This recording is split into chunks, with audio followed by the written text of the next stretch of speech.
Saya masuk ke Jasa Sarada karena saya diprovokasi oleh 2 orang aktivis juga. Waktu itu, Kang Emil kan lagi cari Ya, di RUT BUMD gitu, oke. "Ikutlah fit and proper," dia Mhm. bilang begitu. Jadi nggak Das ditunjuk langsung ya, fit proper test juga fit and ya? Oh, proper, luar biasa. gitu. Dulu ya tuntutan reformasi zaman dulu, ya saya sebut aja ya, Ya, nggak apa-apa ya. Pertama kan adili Pak Harto mmm, gitu, bubarkan Golkar, proper, cabut fungsi ABRI, ya HAM, mhm. sama ya demokrasi lah, partisipasi, good governance gitu kan.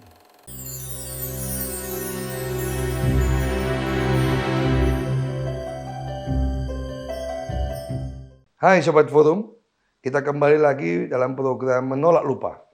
Sebuah program yang mencoba membantu kita mengingat sesuatu yang mungkin kelam, tapi bukan kita ingat yang salahnya, tapi kita ingin itu menjadi sejarah yang tidak kita lupakan, supaya di kemudian hari, sekarang dan yang akan datang tidak terjadi lagi.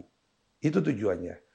Untuk itu kali ini kita hadir yang dulunya juga aktivis mahasiswa yang sangat rendah hati. Karena kalau bilang saya ikut-ikutan gitu. Padahal beliau ini aktivis mahasiswa beneran nih. Dari Bandung dulunya, ITB. Mas Hanif Mantik, selamat malam. Selamat malam Bang Samuel, Terima kasih ya atas waktunya yang sibuk ini ya, bisa disita ya. sama-sama. Jadi Mas Hanif sekarang ngapain nih? Oke. Saya ini memang, bisa dibilang profesional lah kalau Hmm. sekarang. Kerja pernah di BUMN, sekarang di swasta, Hmm. tapi terkait di keuangan lah, hampir Hmm. seluruhnya. Keuangan sama ya infrastructure company pernah, Hmm. gitu. Ya, Mhm. dari dunia mahasiswa sudah yang dulu kemudian masuk lompat ke profesional ya? Ya, Waduh, heeh. berarti sudah lupa apa masih ingat Kak?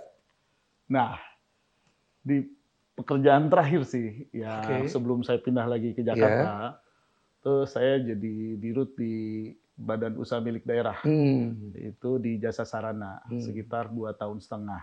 Hmm. Nah, karena fungsi-fungsi pelayanan publik pada saat Oke. itu, terkait infrastruktur lah ya, Hmm.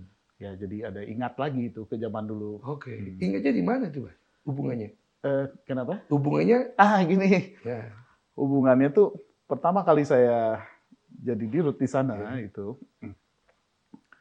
tadinya saya nggak kepikir bakal bertemu banyak orang. oke. Oke, saya masuk 2019 Desember, ya. Saya masuk ke Jasa Sarada karena saya diprovokasi oleh 2 orang aktivis juga Oh, dari ITB oke. itu. Satu namanya Agung Wicaksono, Ya. sekarang dia jadi deputi IKN tuh. Ya, Waduh, ya ya ya ya. dia pernah juga, Jadi di ini di Kalimantan ya sekarang ya? ya, dia pernah jadi dirut Transjakarta juga. Oke. Nah, gitu. Satunya lagi, ketua tim percepatan Gubernur Jawa Barat di era Hmm. Ridwan Kamil, Mhm.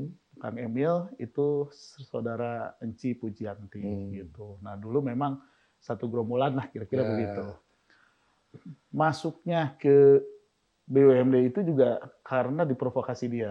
oh gitu ya? Iya, Disentuh niat ja baiknya? ya, jadi kita tuh dulu ketemu di MRT ya. Hmm. Saya pulang ke Cinere, Oke. dia pulang ke arah Lebak Bulus gitu. Hmm. Ketemu nggak sengaja di MRT Mhm. gitu. Dia waktu itu masih di rut Transjakarta. Transjakarta gitu.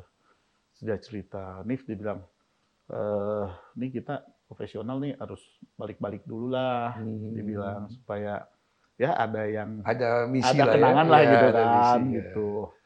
Nih, waktu itu, Kang Emil kan lagi cari di Ya, rut BUMD gitu, oke. "Ikutlah fit and proper," dia Mhm. bilang begitu.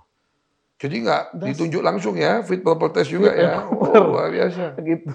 Saya ikut sarannya dia. Oke, Nah, kebetulan ketua tim, ya Pak Gubernur itu kawan juga. kawan juga, Saya bilangnya si Enci gitu ya. PNJ. Dia namanya Sri Pujianti. Nah, dia juga ngomporin juga, gitu. "Udah balik sini," dia bilang gitu. Ya saya ikutilah sarannya Iya iya dia iya gitu iya kan. iya iya iya. Fit and proper, terus ketemu Kang Emil, kebetulan kita satu komplek gitu ya, Mmm. gitu. Jadi ya hubungannya tetangga lah, Tetanggaan. gitu sebenarnya. Jadi bukan KKN, KKT lah KKT. hubungan tetangga. Ditunjuk lah jadi dirut BUMD di sana Iya, di iya, Jasa iya, Sarana iya. gitu. Gitu. Apa dalam posisi itu apa yang membuat merasa teringat pada misi dulu ketika jadi Iya. aktivis? Iya. Jadi itu seminggu setelah itu ya, saya didatangi oleh mantan aktivis juga. Enggak, bukan mantan aktivis, kalau dia aktivis sampai sekarang. Namanya Priston gitu. Tadi saya sebelum ke sini saya telepon dia. Dia konsisten dia di zaman dulu sih demo udah nggak kehitung dari kampus-kampus. Dia ngurusin anak jalanan Sampai sekarang. sampai sekarang. Sampai sekarang. Jadi dia datang ke kantor, Dev, ketemuan gitu ya. Di ruangan saya, terus dia cerita, ini masalah anak jalanan nih. Nah, mumpung ketemu lu, tolonglah ikut diberesin. gitu, gitu. Jadi saya langsung terkenang itu. Iya. Dan dia langsung ngomong gitu bahwa ya dulu ya tuntutan reformasi zaman dulu. Ya, saya sebut aja ya, nggak apa-apa ya. Pertama kan adili Pak Harto gitu, bubarkan Golkar, cabut di fungsi ABRI, ya HAM, sama ya demokrasi lah, partisipasi, good governance gitu kan. Gue bilang kayaknya lu yang lebih hafal dari gua. Gitu. Tapi kan Mas Hanif ketika di dunia profesional kan kelima hal itu kan intinya misalnya tidak boleh KKN, ya. Good governance lah. human right, yes. Lalu apa? Demokrasi tadi. Demokrasi atau ya di dunia kerja juga menghargai governance ya. Tata kelola yang baik. Itu kan juga bagian kan? Bagian. Nah, apalagi pas masuk ke sana saya periode corona, Pak. Terus terang. Ketika di BUMD? Iya.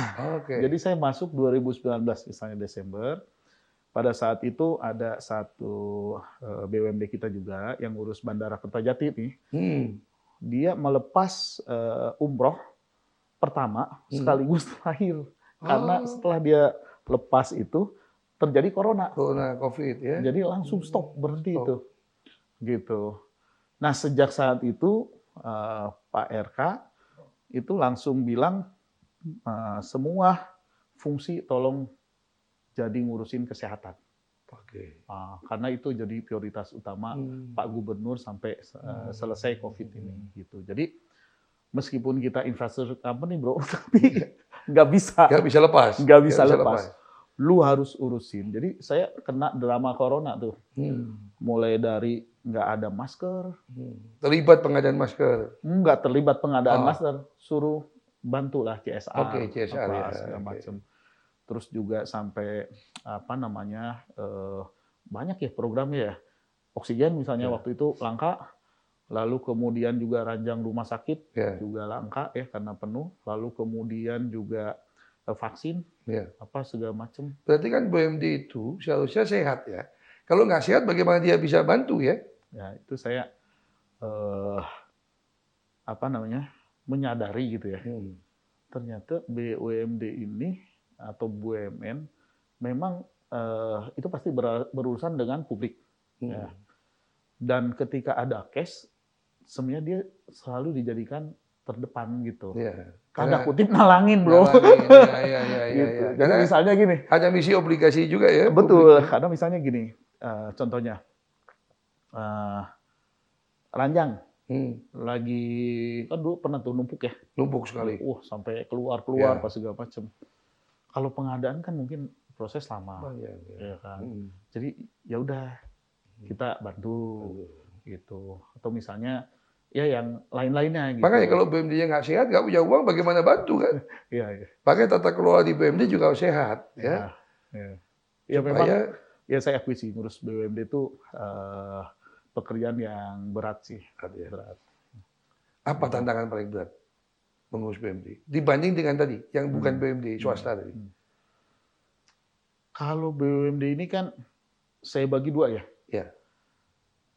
Itu sama aja sih kayak BUMN juga. Keuangan dan non keuangan. Yang biasanya sehat itu yang keuangan. Oke, seperti bank daerah. Bank daerah. Hmm. Bank Jabar, saya sehat sekali, Sehat sekali, dividennya iya. tinggi. Asuransi, misalnya kayak Jamkrida, Iya. itu oke. BPR, Oke. BPR. Jadi kalau keuangan oke lah. Hmm. Saya kira dia bisa tumbuh ya Ya. di daerahnya masing-masing. Sudah dikelola profesional lah ya. Sudah dikelola secara profesional secara umum.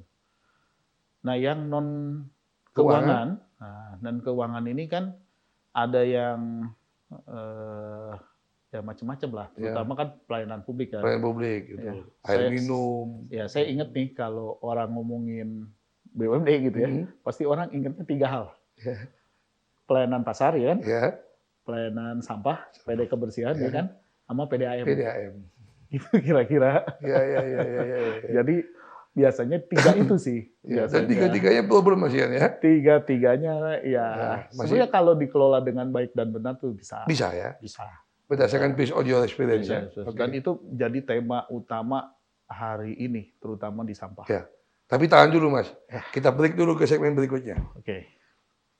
Kalau saya waktu pertama kali masuk gitu ya, itu biasanya tuh demo kampus aja. Di dalam kampus. Di dalam kampus awal-awal itu kayak tahun 95 ada Iya. peristiwa ITB itu macam-macam ya. lah gitu ya, ada yang meninggal, Ya, ada ospek segala macam. Kalau teman-teman dulu itu sering senang kalau datang ke rumah Andan Buyung, karena dia kan Bang Andan Buyung kan di rumahnya di Cemulit kan, gitu, cukup dekat lah sama Cukup dekat, kampus ya. gitu. Nah, jadi kadang-kadang kita pengen dengar Main cerita dia lah, tidak. karena dia kan termasuk petisi 50 ya, Ya. yang cukup vokal dari Vokal. pemerintah.